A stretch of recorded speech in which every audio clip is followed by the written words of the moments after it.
whenever it gets really hot outside, the most common issue is the capacitor on the outdoor unit fails. The capacitor's job is to help the fan motor and the compressor run. If the capacitor's weak, then those motors are going to have to pull more amperage in order to start, and eventually they're going to overheat or they're just not going to turn on. And that's typically when you have that buzzing noise outside, or you hear like a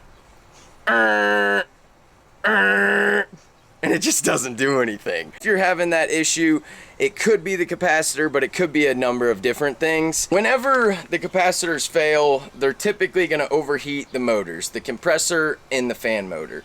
And sometimes whenever the compressors overheat, they don't like to start back up.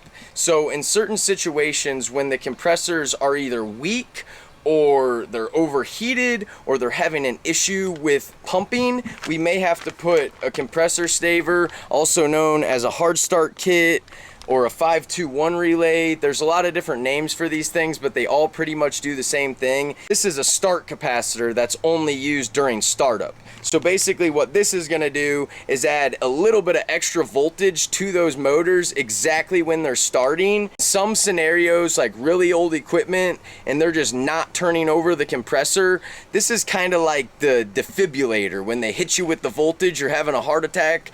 This is a very similar thing. You're hitting it with extra electricity in order to get that motor to turn over. So chances are, if you do have an older unit, the compressor's locked up and it's not starting, and we have to put a hard start kit on it, that unit is probably on its last leg and it's gonna have to be replaced sooner than later.